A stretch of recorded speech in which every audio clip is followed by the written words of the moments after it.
Morning mga idol. Dito tayo sa France ngayon. So, ayun truck natin. Dito tayo natulog sa Kabukiran na naman mga idol. Dito na naman tayo inaabot ng ating oras. Ayan. So, napakadilim. Pumarada tayo dito kagabi ng alas 12. Alas 12 ng madaling araw. So, the good thing is mga idol ayan, yung pinaradaan natin tapat ng sementeryo mismo. Yan. So marami tayong bantay kagabi dito. Buti na lang walang gumambala sa atin, mga idol. O yan, yung truck natin.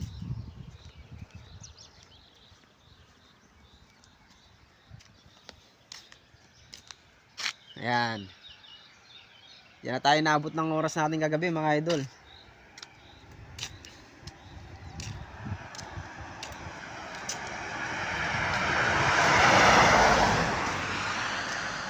Yung kanilang sementeryo. Kagabi may umiilaw pa rito eh. Hindi ko alam kung ano yung umiilaw rito kagabi eh. Ano, sementeryo nila oh.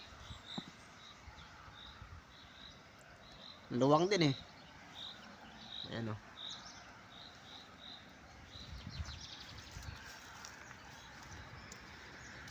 Tsaka yung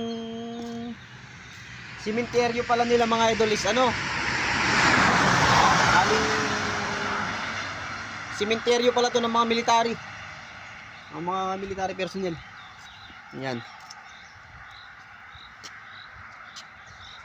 Lamig. Lamig pa ngayon kahit summer na. Laging makulimlim. Maulan pati.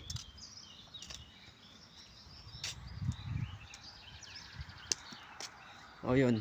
Kahit papano, walang mapipwestuhan yung magnanakaw ng diesel mga idol. Kaya safe na safe tayo dyan kagabi. Kasi masikip lang yung ating pinarkingan. Kaya walang mapipwestuhan yung magnanakaw ng diesel.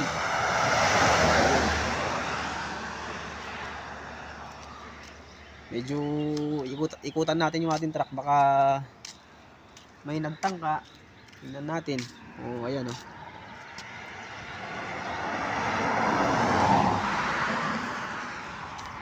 Bali galing tayo ng Belgium mga idol. Nagkarga tayo doon ng Alkalite. Dideliver natin dito sa France. O yun. Walang mapipwestuhan yung magnanakaw ng diesel. Kailangan pangit dito eh. Pag alanganin yung naparkingan mo, pwede ka manakawan ng diesel. Kasi marami rin nagnanakaw ng diesel dito mga idol.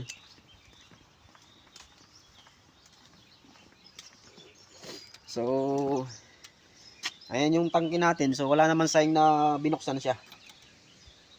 Wala naman. Sa kabila, tignan natin. Bali yung tangke natin, ano ito? Bali 2,000. 2,000. 1,000 liters pala capacity nito. So hindi naman siya nabuksan. Ayun. Ganda. Maliwalas ang paligid.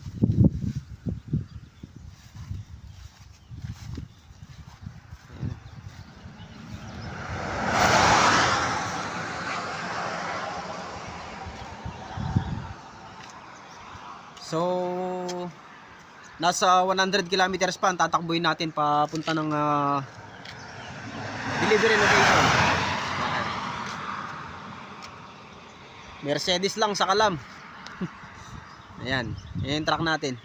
Ang ating kaagapay sa ating hanap buhay. So kahit pa paano safe naman yung parkingan. At tapat lang ng sementeryo.